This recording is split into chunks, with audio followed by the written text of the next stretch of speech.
va parler du sport idéal si vous êtes anxieux, de quoi vous détendre et vous faire du bien. Ce sera dans quelques minutes, mais avant, nous avons une bonne nouvelle à 18h39, c'est qu'il y a du cadeau à gagner. Effectivement. Allez. 18h40, c'est une bonne heure pour se mettre au sport.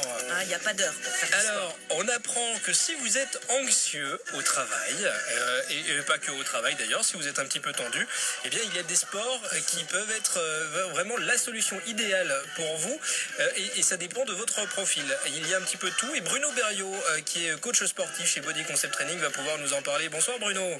Bonsoir Cyril, bonsoir Émilie. Bonsoir Bruno. Alors, quand on est quelqu'un d'anxieux, qu'est-ce qu'il faut faire alors comme sport? De la boxe peut-être?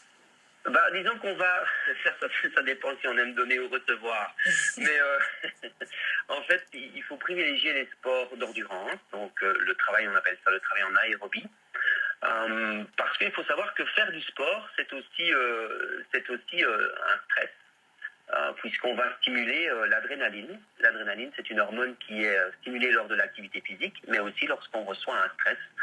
Vous l'avez peut-être déjà ressenti, et quand vous avez une peur importante, après on a les jambes qui tremblent. Oui. Oui, moi c'est surtout mes muscles qui sont stressés quand je vais au sport, avant même de commencer.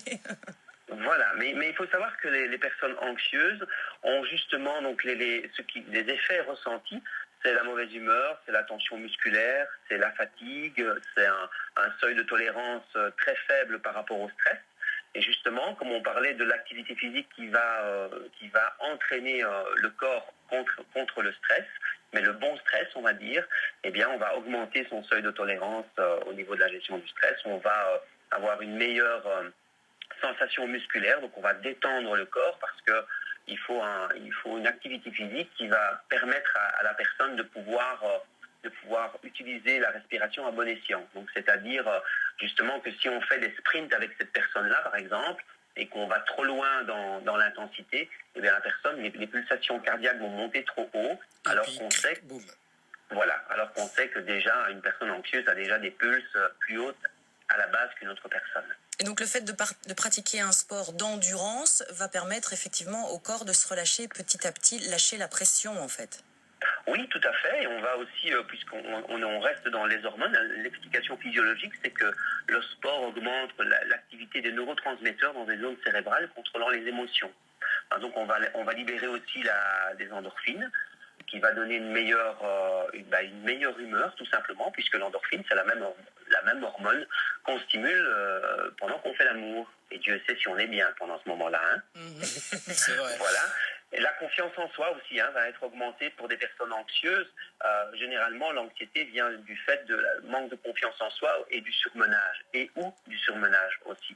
Et donc justement, l'activité physique va permettre de retrouver une meilleure confiance en soi. Alors Bruno, vous nous dites des sports d'endurance, mais concrètement, lesquels? Qu'est-ce qu'on peut faire si on est anxieux?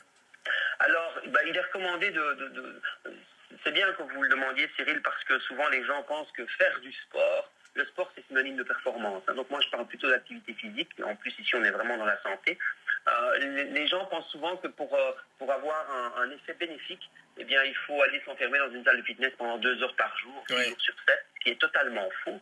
Vous faites 4 à 5 activités physiques par semaine, c'est-à-dire du vélo, du jogging, lentement, en contrôlant ses pulsations cardiaques pour rester dans une zone aérobie, ou de la marche éventuellement, 30 minutes de marche, vous permet vraiment de retrouver une meilleure respiration, une meilleure oxygénation du cerveau, et tout ça va permettre de retrouver des bonnes sensations, aussi bien mentales que physiques. Et la natation, parce que moi je suis pas très courir, tout ça, nager, faire des longueurs. Alors la natation c'est excellent aussi en plus parce qu'il y a l'effet de l'eau. Donc, pour celui qui ne trouve pas ça trop monotone, donc vous l'avez compris, moi c'est pas trop ma tasse de thé, on va dire, mais pour quelqu'un qui ne trouve pas ça monotone, c'est vraiment bénéfique parce qu'en fait il y a en plus l'effet de l'eau, et donc c'est un effet qui est rassurant. On se sent plus léger aussi. Voilà, tout à fait. C'est vrai. Parce que l'eau nous porte. Et du coup, dans ce sens-là, mais quand on arrive au bout de la longueur, je ne sais pas si on se sent lourd ou pas, mais on se sent fatigué en tout cas. Alors, tout ça dépend. Voilà, tout ça dépend à quel rythme nous allons, Émilie. Oui, c'est clair. C'est vrai. C'est clair. Voilà. Moi, pour vous dire, je fais 40 longueurs en 50 minutes. Donc, je fais 1 kilomètre en 50 minutes. C'est bien ça. Oui, c'est pas mal. Mais alors pour le côté monotone, moi j'ai un petit truc. J'ai trouvé dans une grande enseigne sportive que je ne vais pas nommer des écouteurs amphibies. Oui, c'est bien ça. Et donc c'est génial. j'ai ma petite musique et donc on reste toujours attentif, hein, mais ça permet d'avoir ce côté monotone en moins. Bah, parfait. c'est une bonne astuce à noter. Bruno, juste un petit détail avant de partir. Si quelqu'un qui nous écoute en ce moment est anxieux et veut se mettre au sport, il peut y aller tout de suite ou bien il y a quelques petites précautions à prendre juste avant? Bah, disons que, évidemment, le meilleur, c'est toujours avoir à faire avec, enfin, de collaborer avec un professionnel qui va vous guider dans la mise en route de l'activité physique pour justement vous amener dans les bons seuils de tolérance au niveau cardiovasculaire et pour stimuler les bonnes hormones, puisque vous vous en doutez, si on pousse la machine trop loin, ben c'est comme le contour de votre voiture, hein, il est dans le rouge, et dans le rouge, vous savez qu'il est temps de changer de rapport de la vitesse. Et donc là, c'est pareil.